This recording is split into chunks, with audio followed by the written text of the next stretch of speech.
you are able to expect change and then prepare to manage it when it comes, change will never catch you off guard and destroy you. In this book, in chapter 7, we talk about how to manage crisis. First of all, I believe that the reason God created man was for management. When I read the Bible, people normally think I'm reading a different Bible. Let me read what was on God's mind when he made you. And I think this will help you going through this economic crisis right now. In the book of Genesis, I'm going to show you a verse you never saw before. It says in Genesis chapter 2, it says, when the Lord God made the earth heavens, no shrub of the field had yet appeared on the earth, and no plant of the field had yet sprung up. Why? Because the Lord God had not allowed it to rain on the earth. Why? Because there was no man to manage the earth. Now, that's a verse you and I never saw. Marvelous. This is powerful to me.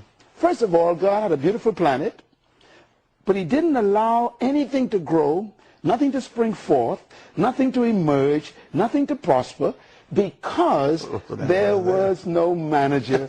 Okay, a few things I learned from this. Number one, God will never allow growth where there is no management. So instead of praying for things from God, pray for the management ability. Secondly, God will withhold things from you if you cannot manage them. It says he didn't allow it to rain because there was no man to manage the results. So the next verse says, and therefore God formed the man from dust of the ground and breathed into his nostrils the breath of life. In other words, God had a beautiful planet. No life was on it. Why? Because he first needed a manager. Normally we ask people, why did God create man? Our answer, to worship God. That's not what he says. He needed a manager. The number one motivation for God creating man is management. Whatever you mismanage, you will lose. In other words, God will never give you what you pray for. He will only give you what you can manage. If you mismanage your body, you lose it. If you mismanage your marriage, you lose it. If you mismanage your children, you lose them. If you mismanage your money, it goes away. When you think about the present crisis in the world today, some CEOs mismanaged the process of mortgage qualification. And what happens? The whole world has been destroyed. When you mismanage anything, you lose it. And so in crisis is a result of mismanagement. And the way you correct a crisis is management. So I have a list in the book of what the Lord taught me about management, and I want to read this to you. There's a chapter called The Management Mandate. Please read it. Because if people don't learn to manage, they will keep losing what they receive. Number one, determine what you need. You know, there's a difference between needs and wants right now. Sometimes we desire things we want over and above things we need. And crisis sometimes comes to reduce you back to what you need. Some of us got 5 rooms in our house. We sleep in one, and we can't pay for the house. God would allow a crisis to foreclose on that house because you are living in this house, not sleeping with your family. Your children are in disarray because you work so hard to keep this house, and you lose the home. So God will cause you to have your home repossessed to bring you back to the basics: relationships, family, love, patience, kindness, goodness. Sometimes we curse the crisis. God is saying, no, it's me. A lot of people for the first time right now are finally recognizing their spouses. Why? They lost their job. We normally say that it's the devil.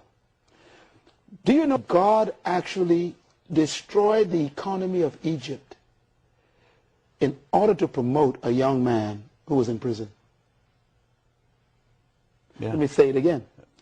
God caused a national crisis in Egypt because there was a man in prison he wanted to make prime minister. Every crisis produces promotion. Don't be afraid of them.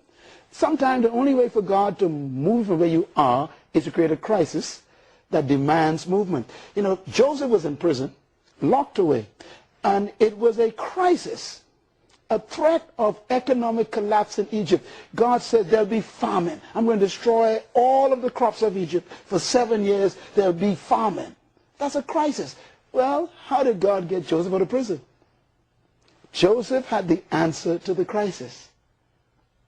This crisis we're going through now economically in America, in Canada, in England, in China, in Russia, in the United States, in South America, whatever it is, this is the greatest moment for promotion.